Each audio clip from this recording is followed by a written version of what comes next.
જય શ્રી કૃષ્ણ. રાધે રાધે.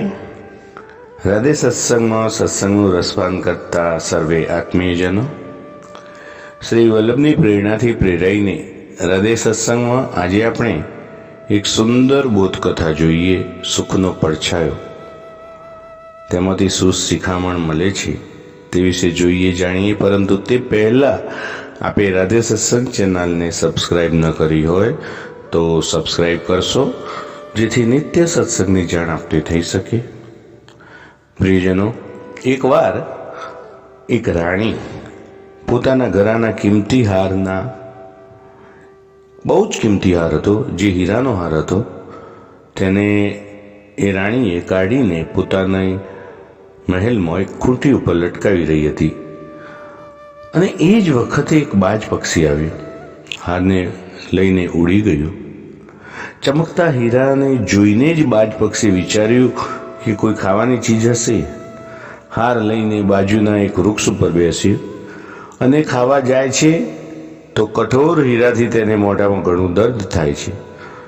બાજ સમજી ગયો કે આ કોઈ ખાવાની ચીજ વસ્તુ નથી, અને એટલે જ એણે એ હારને તે વૃક્ષની ડાળી ઉપર છોડી દીધો. અને પછી બાજ પક્ષી ત્યાંથી જાય છે, ત્યાંથી જતો રહે છે. રાણીને હવે આ રત્નજડિત હાર પ્રાણથી પણ અધિક પ્રિય હતો. રાણીએ રાજાને કહી દીધું કે ગમે તે થાય, ગમે તે રીતે મારા હારને શોધીને લાવો, અને જ્યાં સુધી મારો હાર નહીં મળે ત્યાં સુધી હું અન્ન જળનો ત્યાગ કરું છું. રાજાએ તેવો જ બીજો હાર બનાવી આપવા કહ્યું, છતાં રાણી માનતી નથી. રાણી તો પોતાની જીદ ઉપર અડગ હતી કે મારે તો એ જ હાર જોઈએ. હવે શું થાય? નગરના તમામ નરનારીઓ અને સૈનિકોને હાર શોધવા માટે કામે લગાવી દીધા, પરંતુ હાર મળતો નથી. રાણી કોપભાવમાં જતી રહે છે. છેલ્લે હારીને રાજાએ નગરમાં જાહેરાત પણ કરાવી કે જે રાણીનો હાર શોધીને લાવશે તેને અડધું રાજ્ય આપી દેવામાં આવશે. હવે તો હારને શોધવાની હરીફાઈ ચાલી. રાજ્યના અધિકારી અને તમામ પ્રજા અડધા રાજ્યની લાલચમાં હાર શોધવા લાગ્યા. હવે બન્યું એવું કે અચાનક એક દિવસ એક વૃક્ષની નીચેના ગંદા પાણીના નારામાં હાર જોવા મળ્યો. આ નારામાં હાર દેખાતો હતો, પરંતુ નારાનું પાણી અતિશય દૂષિત હોવાથી દુર્ગંધ આવતી હતી. છતાં પણ અડધા રાજ્યની લાલચ હતી ને, એટલે આ લાલચમાં એક સિપાહી તે નારામાં છલાંગ લગાવીને નારામાં પડ્યો. ઘણી શોધખોળ કરી, પણ હાર મળતો નથી. ફરીથી નારામાં હાર દેખાય છે. તેને જોઈને સેનાપતિ નારામાં કૂદે છે. આ જોઈને કેટલાક નવયુવાન અને સિપાહીઓ પણ નારામાં કૂદી પડે છે. બધા ઘણું મંથન કરે છે, પણ કોઈને હાર મળતો નથી. બહારથી જોવામાં આવે તો નારાના પાણીમાં હાર દેખાય છે. પકડવા કોઈ કૂદે છે તો હાર દેખાતો બંધ થઈ જાય છે. પણ અડધા રાજ્યની લાલચમાં મોટા મોટા જ્ઞાની, રાજાના પ્રધાનમંત્રી અને તમામ નગરજનોએ હાર શોધવા માટે નારામાં ઝંપલાવ્યું અને અંદરો અંદર હાર શોધવા માટે લડી રહ્યા હતા. રાજાને ખબર મળી કે તમામ નગરજનોએ હાર શોધવા નારામાં ઝંપલાવ્યું છે, એટલે અડધું રાજ્ય ના આપવું પડે.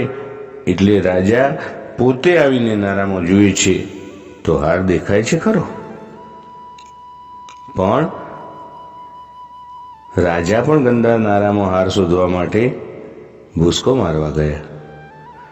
રાજા જેવા નારામાં પડ્યા તેવો તે હાર અદ્રશ્ય થઈ જાય છે અને હાર મળતો નથી.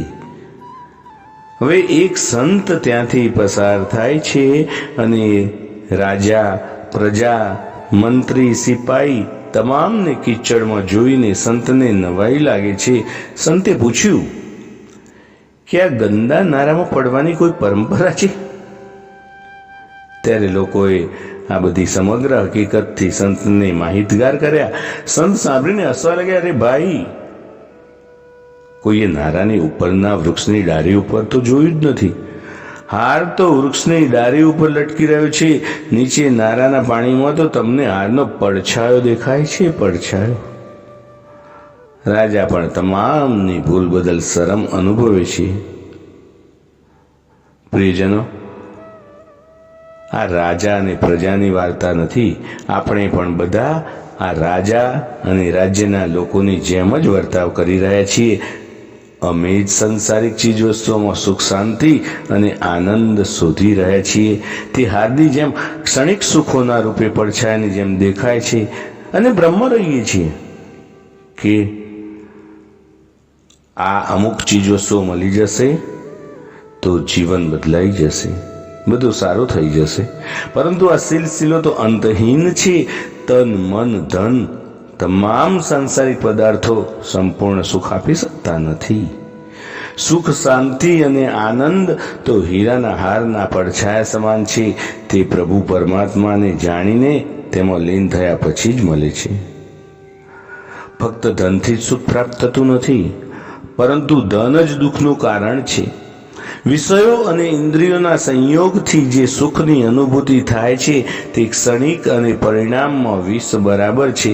આ સત્યને હૃદયમાં ઉતારી લેવાથી મનમાં વિષયો પ્રત્યેનો વૈરાગ્ય ભાવ આવે છે.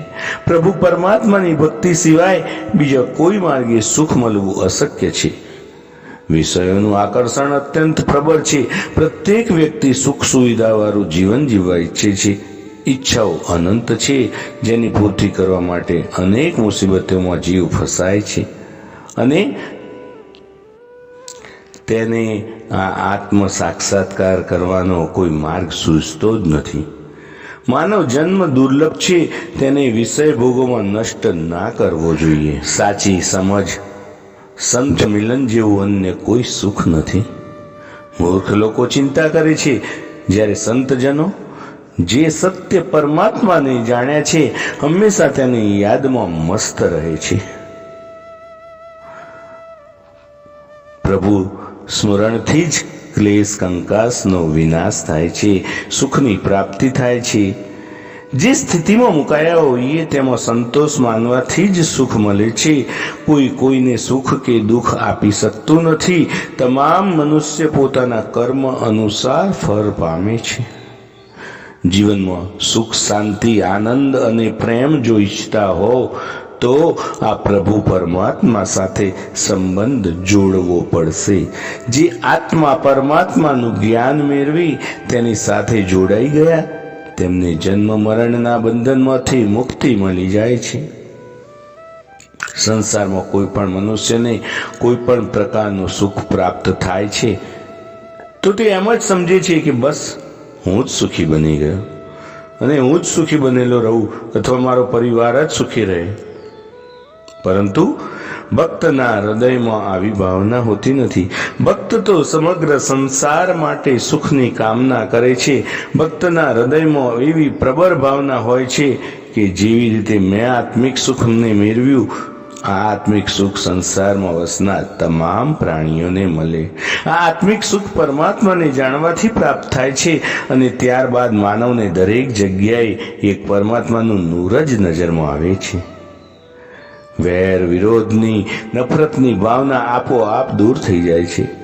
માનવ માત્રને સુખી જોવાની સંતોમાં અદમ્ય એવી અભિલાષા હોય છે. સંતોનું કર્મ જ એ હોય છે કે તમામને મૂળ સત્ય એટલે કે પરમાત્માની સાથે જોડવામાં આવે. ભક્ત સુખ દુઃખની પ્રાપ્તિમાં સમાન રહે છે.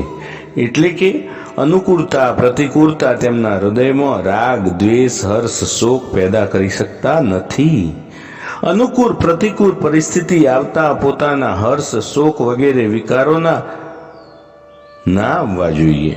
કારણ કે સુખ જેને મોકલ્યું છે તેને જ દુઃખ મોકલ્યું છે. સુખ પણ શિવ અને દુઃખ પણ શિવ છે. ગમે તેવી પરિસ્થિતિનું નિર્માણ થાય છતાં જેના મનની સ્થિતિ એક રસ રહે છે ને તે સાચો ભક્ત. અજ્ઞાની મનુષ્યને સુખની પ્રાપ્તિમાં હર્ષ અને દુઃખમાં દ્વેષ થાય છે એટલે તે સુખ તેનો કરે છે. પણ જ્ઞાની ભક્તનો સુખ દુઃખમાં સમભાવ હોવાથી કોઈ પણ અવસ્થામાં તેના અંતઃકરણમાં હર્ષ શોક આવતા નથી.